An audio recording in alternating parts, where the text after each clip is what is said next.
What's up, YouTube? Welcome to this channel's review of Super Mario 64. We just completed the game, so if you want to see the playthrough, there's a playlist on this channel. And it's end of 2025, and we played Super Mario 64 for the first time. I never owned Super Mario 64. I had a Nintendo 64 growing up, but I had Majora's Mask, Melee, and Kirby, I think, were the main games I remember from that. Say hi to Heather, guys. I've seen that Super Mario 64 is acknowledged as one of the best games on Nintendo 64, and also people just love the game even to this day. So I wanted to try it, even though it's very retro at this point.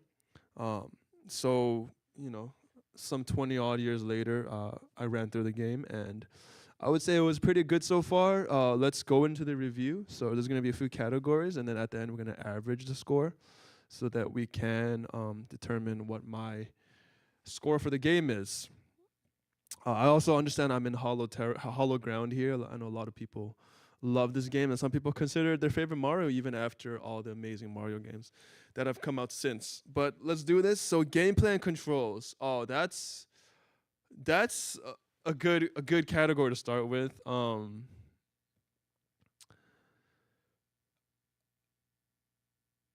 think the gameplay with Mario and the controls, it feels retro without feeling dated. It feels different, if that makes sense. Like if you had taken the graphics and put like a newer skin on it and told me the game was from 2020s, it wouldn't feel like the controls like feel super dated. It just feels like a different style. And I understand that 360 view and what we're used to in 3D now is very different, But I don't think it feels dated at all. It just feels different than what I'm used to. But for a game that introduced 3D to gaming, I think it's freaking amazing and innovative. Definitely, it was a little hard to use sometimes. The momentum would sometimes make me fall, and would make certain things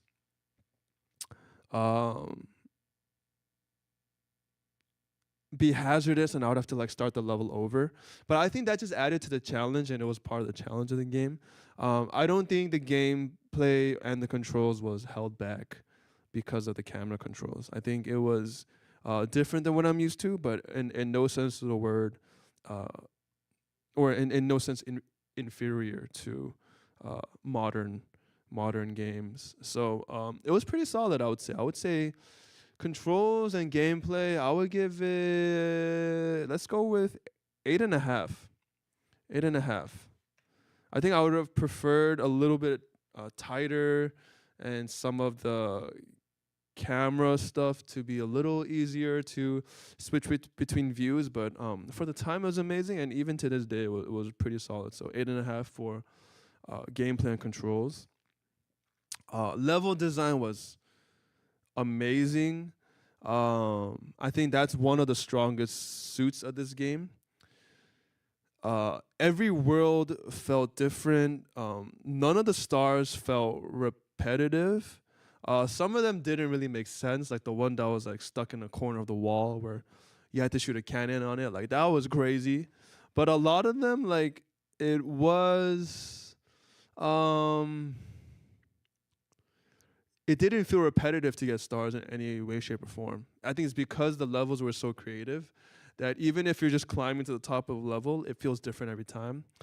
Some of the stars were kind of BS, I'm not gonna lie. Like the one in the mini island where you have to like hit 5 secret points. Like, how are you even supposed to know that? Some of them had me scratching my head. I had to look things up. But I mean, given that, I think the level design was fantastic and creative. Some of my favorite worlds, probably the snow worlds are my favorite ones. The water levels I didn't like so much. Um, Surprisingly, the one where the water level rises up and down with the little spinning spheres. I forget what they're called, and I forgot what the world is called. But that one was really fun. Um, and I think some of the harder levels were really fun too, even though it was super frustrating, like Rainbow Ride. It was super unique, and the platforming was very rewarding. Same with the clock level. The clock level, I think I liked a little better than Rainbow Ride. It's just that the Rainbow Ride, riding that carpet back to where you were, it just took so long. So it just felt like you were a lot of times with that level, you were just sitting on the carpet for a lot of times. But level design was fantastic. Um, I just think I wish the stars were not chronological though. That's the only thing. Like sometimes I would get stuck on a star and then I would just leave the world because I wouldn't know how to get the star and I didn't feel like cheating and looking it up cheating.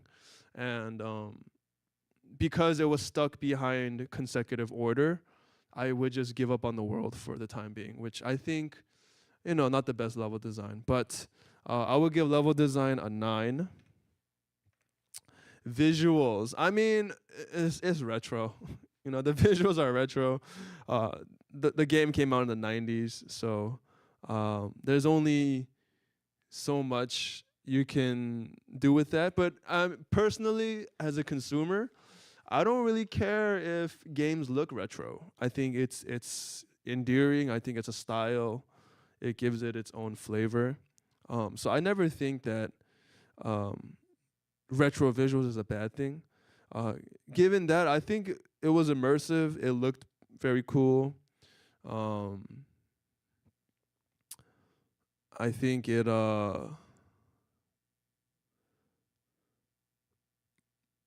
there were some like glitches and places where you could see through a wall or like Mario would disappear for whatever reason. So there were certain things that could have been fleshed out, but I think it's a solid game, and I never once felt like I was looking at an ugly game, especially with how different the worlds were.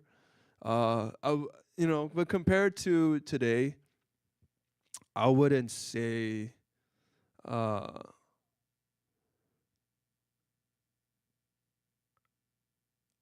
I wouldn't say it's the best graphically. So we'll dock some points just because, we are talking about this game in 2025.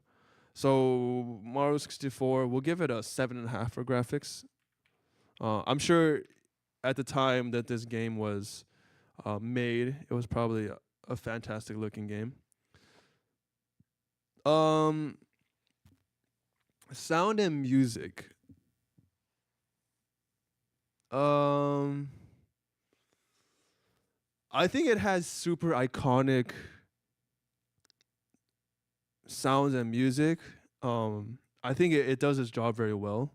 Like Mario is has a classic soundtrack, and it influenced many Mario games to follow after it.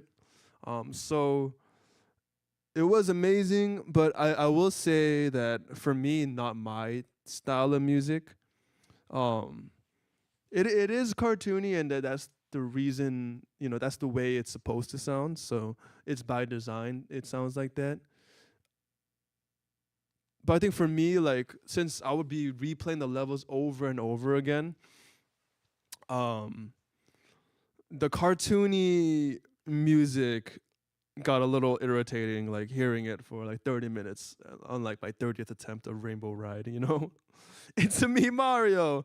I will say the voice acting and the sound effects, it's iconic. It's almost hard to rate it and review it because it's so iconic over the years, like Mamma Mia and it's a me Mario. Like, there's the legendary factor. So I mean I guess you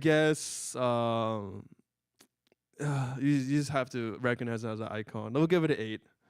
I would say sometimes it felt a little annoying, repetitive, but it is also iconic. So like, you also have to give it its props. So we'll land on an 8 for that. Um, Personal experience. I'm just gonna put a category for like personal enjoyment of the game. How I felt about pacing, how I felt about just the overall enjoyment of the game. I would say this is my second platformer I've gone through on stream. We did Cuphead, which is a little different, right? It's still a platform, but a little different. I would say I do enjoy platformers, so it's kind of my genre. Um, I think the game felt a little long, but that's also because I also wanted to kind of get the game over with at the end. Um, it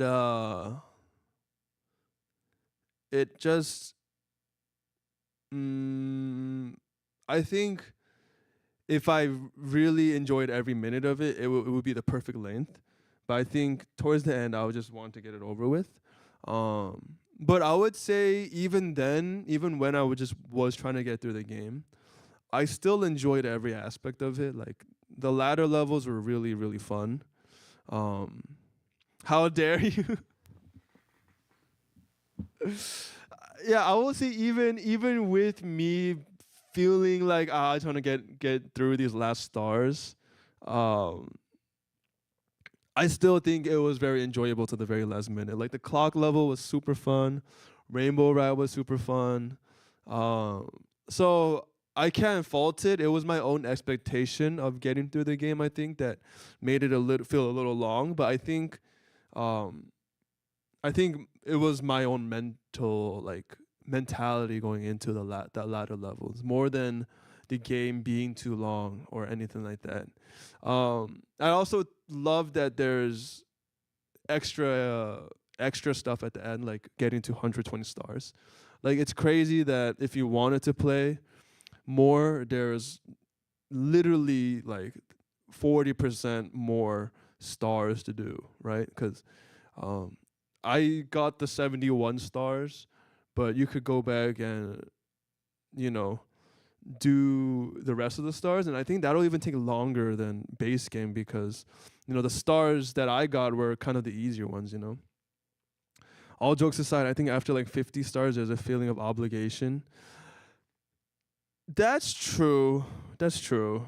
I think it did feel a little long. And I think the part I disliked the most about this game was the final boss, right? We just did it, and the fact that it felt more like just like luck and repetition got me the win over Bowser rather than skill kind of pissed me off. Worked back then, but games have evolved so much that writing gameplay has missed the longer you play. That's true. That's true. Yeah.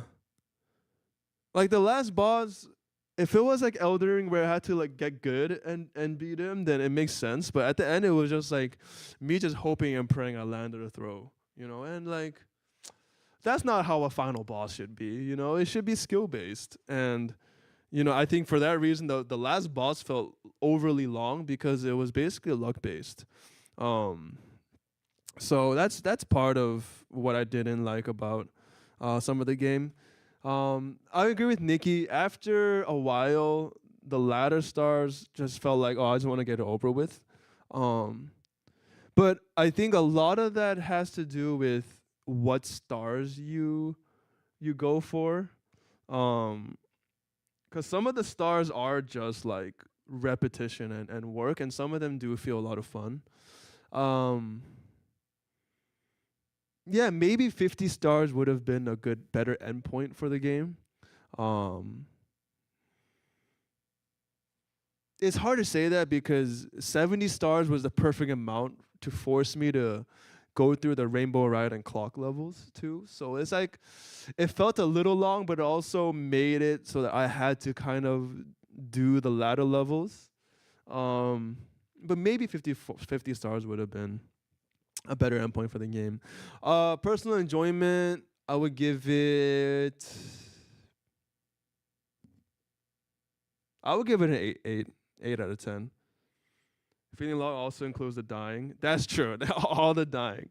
Because like the latter levels, you die so much. Like Rainbow Ride is not for the weak of heart. It's not for the weak, yo. That shit was hard as hell. All right, let me see. 1, 2, 3, 4, 5 categories. So we're just gonna tally this up and then divide it by 5.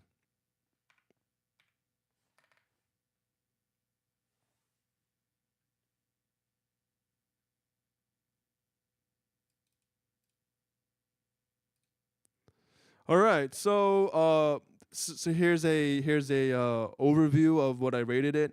Gameplay and controls, I gave it an 8.5. Level design, I gave it a 9. Visuals, I gave it a 7.5. Mostly because we are in 2025. Sound and music, I gave it an 8, and then personal enjoyment, I gave it an 8. So let's do a drum roll. Final score is 8.2 for this game. I think that's our highest rated game, right? 8.2. And then you start all over. Yeah, I mean, it wasn't bad until like Rainbow Ride. Rainbow Ride was crazy. Like, you start over, you have to ride that damn carpet all the way back to the top. Very reasonable score. Yeah, let me see if that's our highest rated game so far. Let's see. Games, reviews, games.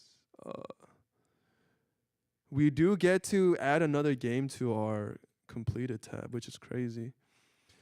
Wait, why can't I see my rating?